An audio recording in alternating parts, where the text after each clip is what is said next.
Members of the council, if you would stay with me and stay with us. We are running remarkably on time tonight. With us now is Chief Steve Anderson. Chief Anderson, if you would introduce those with you. Certainly, Mr. Chairman. On my right, Mr. Sabir Mehik. He's our finance manager. His assistant, Ms. Kathy Kirkham, and I will give them the hard questions. Well, we are delighted you are here. You are obviously no stranger to this body. I think now you rank in the top 10% of council meeting attendance amongst those of us that are here regularly on Tuesday nights. The threshold question is, Chief, can you operate within the mayor's proposed budget? Yes, we can. And with that, the floor is yours to talk about the accomplishments and needs of your department. Thank you, Mr. Chairman, and ladies and gentlemen of the council, for this opportunity to speak with you tonight. And on behalf of the 1,900 men and women of the Metropolitan Nashville Police Department, I want to express our sincere gratitude for your strong support. We have, I believe, one of the most successful police departments of any major city in the country. That doesn't happen without the support of the public. That certainly doesn't happen without your continued support. Thank you for being a major part of this success. We work very hard to earn your support and to earn the support of the public we serve. There is rarely a night that goes by that a member of our department is not meeting with a neighborhood watch group, a community group, or a business group to talk about safety and how to improve the quality of life for all of Nashville. We're there to ask, what can we do to provide a better service? It's occurred to me that nearly everyone in this room has joined us at a number of those meetings. We thank you. It's good for the citizens across Nashville to see firsthand that their police department and their council is working hand in hand to serve them. I think it's good for you to know that we ended 2013 supporting 619 community and business groups. This is the highest number ever. Last year, collectively, we attended over 1,900 meetings with citizens all across Nashville. This is an average of 5.3 meetings a day, every day of the year. The bulk of this success goes to our very talented and dedicated precinct commanders. They are with us tonight. Stand up, please, as I call your name. Commander Marlene Pardue, the West Precinct.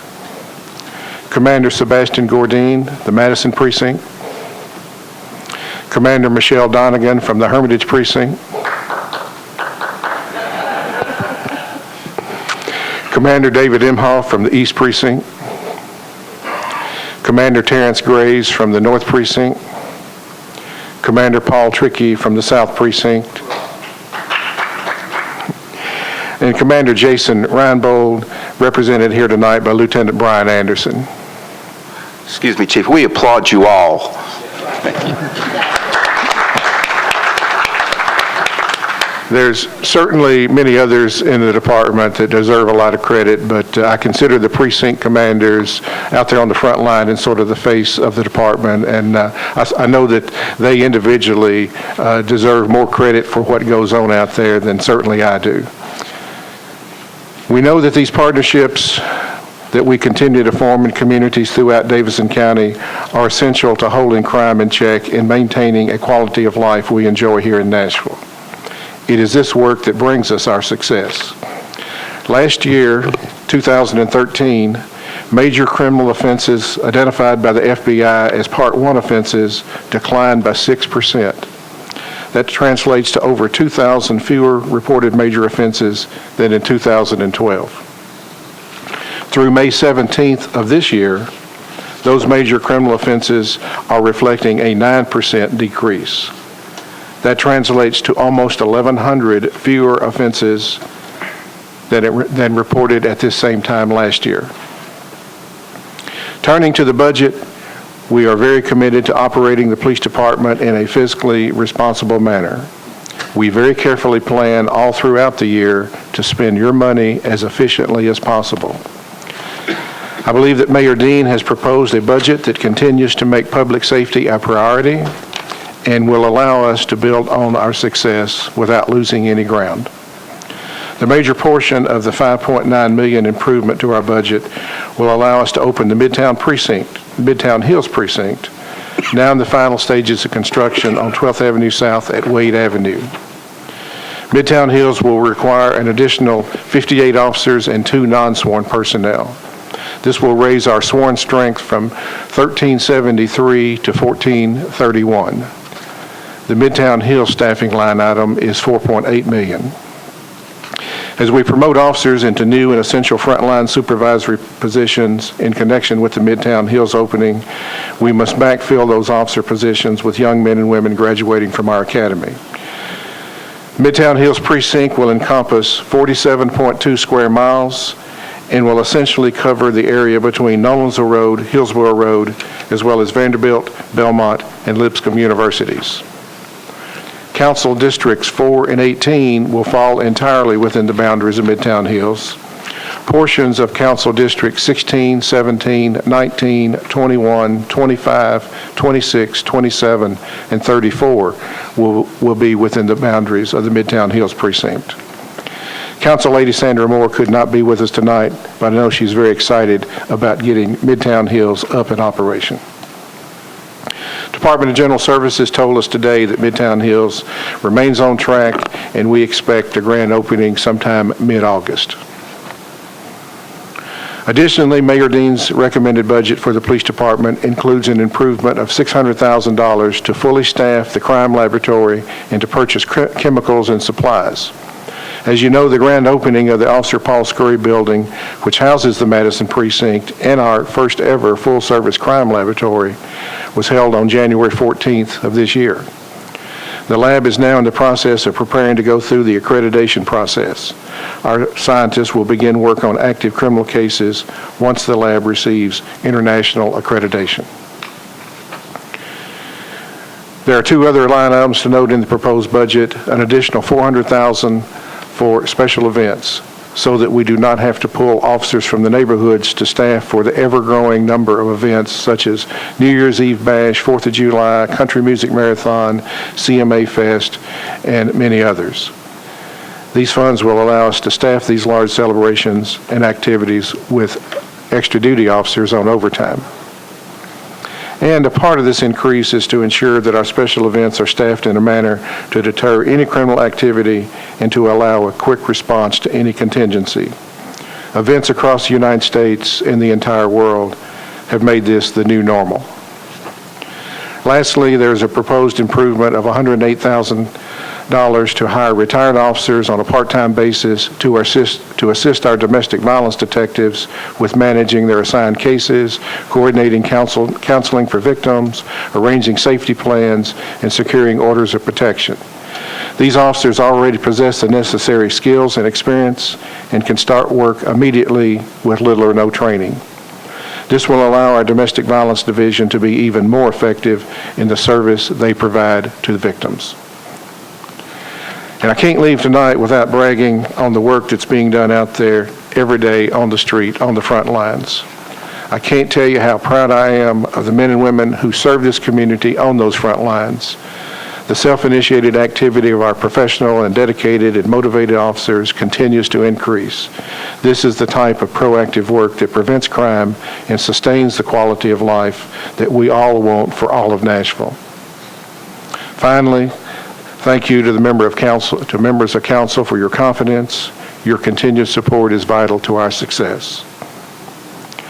With that, Mr. Chairman and ladies and gentlemen of the council, we would be pleased to take any questions. Thank you, Chief. Lady Langster. Thank you, Mr. Chair. Good afternoon. Good evening, Chief Anderson. And please let me offer condolences for the fallen police officer that you recently went to Germantown for his services. I remember the feeling Curtis Jordan passed while I was active employee of the police department, so I do know the feeling. Thank you very much. A very difficult time. A young man, was very impressive. Became very close to many members here in the department in the short time he was with us, and a fine family in Germantown that he left. And let me also say thank you for your regular attendance to our council meetings. You're one of very, very few department heads that, if you're in town, you're going to be here at council meeting, and we do take notice of that. But I want to ask you, the nuisance law is a new law, and I think it was first used in my district where you boarded up the house. It was a drug house and other things as well. You boarded up the house, you even had it padlocked. And I want to know, are you going to be able to continue to use this nuisance law, even though there's been a change in the district attorney's office? I think so, and it's been very effective. You know, we try very hard to work with individual places and to get them to comply with the law, the criminal law, the codes, all the things involved. But it's been very effective. We've used it on, as you say, a residence in your district. And if you remember that day, the neighbors came out on their porches and cheered. Yes, they did. So, downtown businesses, we've unfortunately, we've had to padlock a few of those, and the markets that were selling things they should not be selling. So, and actually, Commissioner Safety Gibbons has proposed using Nashville as a model for all of Tennessee to do that sort of thing. And I expect that to continue. I met with Mr. Funk, the newly elected district attorney, earlier this week, and I think he's going to be very dedicated to public safety in Nashville, and I look forward to working with him. Thank you. Vice Chair Pridemore. Thank you, Mr. Chairman. Thank you, Chief, for being here, and thank you for the support that you brought with you. It's a great show, and of having this show of support, and I'm glad to see them all here and showing how united we are with the police department. Thank you. But I'm not going to apologize, Chairman Stein. I'm especially glad that Commander Gordine's here tonight. So thank you, Commander. I didn't get to clap, so thank you for being here. My apologies now. If I could interrupt just a moment, if anyone doesn't have, any council member that doesn't have the cell phone number of their commander, then get that before you leave tonight, because I want everybody in constant communication. Oh, I've used it, and it's he does answer, I will tell you that. My question is, basically, I asked General Johnson the same question. There's a new initiative for domestic violence, and there's new funding and new staffing. And it's great. I'm glad to see it going in that direction. But I remember back 10, 15 years ago, and it may not have been that long, when our department, Metro Police Department, when I was there, had one of the ideal model for a domestic violence unit. Matter of fact, if I'm not mistaken, other police departments were coming in to see ours being used and how it operated. What happened through the years that caused it to get where it is now? And I'm not saying it's bad, but I mean, what changes, or what has happened to cause because of this report we did receive that made needing some drastic changes? What got it to the point where it is now? Well, I think that we are where we always were. I think we founded the Domestic Violence Division back in the 90s, and it became a model because nobody else had a Domestic Violence Division. We were one of the first. There was some faltering at first, but I think that it's continued to improve even today. It might be useful if there was a report, and it called to attention to some things that we can improve on. And it might be useful if I send you and all the council members my response to that report, showing where we are, what we plan to do. Commander Loki is here with us tonight, and she's the current commander of the Domestic Violence Division. She is constantly looking across the country to see what other people are doing, and then how we could even improve on our services. And other people are looking to us. The report didn't reflect that, but I think if you read my comments, that it'll put it all in perspective and show you where we are and then where we plan to be. So I'll make sure that that gets forwarded to all the council members, so that they can be proud of the work that's being done, not only in the police department, but specifically the Domestic Violence Division. Thank you. We'd be love to see it. That's again, we had the model once. We'd like to have the model again. So that would be great. And I think we do have the model, and I believe when you read my comments, you'll see you will see that. Thank you. Councilman Claiborne. Thank you, Mr. Chair, and I appreciate Council Lady Langster correcting my assumption that she's indicated you're voluntarily attending our meetings. I thought you were always back there to provide backup for Mr. Hinote and Mr. Riebling. Well, Mr. Riebling does need watching from time to time, but I do have one question. On your at-a-glance sheet, under the 251,000 reduction in secondary employment, talks about reducing the enterprise fund and using it for selected purchases and so on. I'm not sure I understand all that's involved in that statement. Would you explain what the impact is there? yes, sir, and I may have to ask Mr. Riebling for a date, but about 6 months to 8 months ago, we moved the special events unit from an enterprise fund to the general fund. And the reason we did that is for staffing models, we were in an enterprise fund. You can only use people assigned to that fund for certain things. No one else could pitch in. They couldn't do other things. So in conjunction with adjusting the rate so that if we told you that you need 2 police officers for this event, that we were affordable.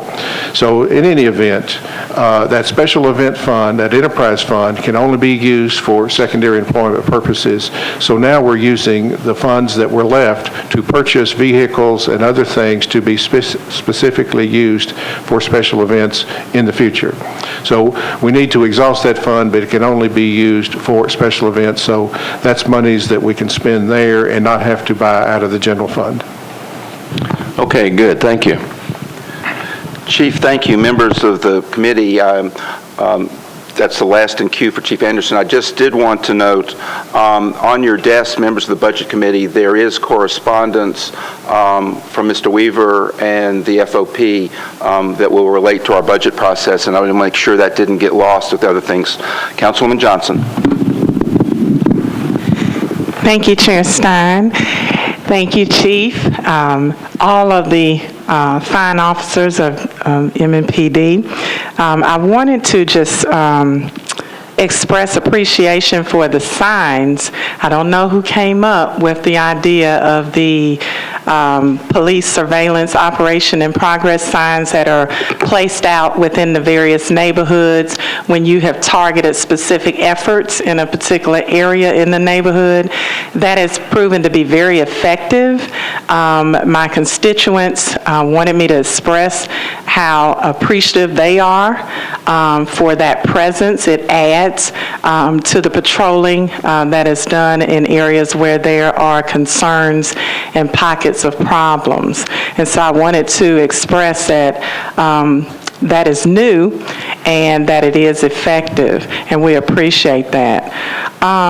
Also, I'm looking forward to the opening of the new Midtown Hills precinct, and then we also look forward to the planning of the hopefully next phase, which is a precinct in southeast Nashville, Davidson County. And I also want to just give a shout out to Commander Donegan and Commander Trickey and Sergeant Jeffrey White and Sergeant Taylor Smits. They work with our community very, very closely. Anytime we need them, they are just a phone call, email away, and we just really appreciate your leadership and all of the efforts throughout your department. They have been very, very helpful and very well received in the community. Thank you. Thank you, and I do not know who to give credit to on the signs. No one would tell me. Commander Pardue is the first one I actually caught using it, and I suspect the other commanders during our ComStat process and so forth heard about it and are now using it over in District 29.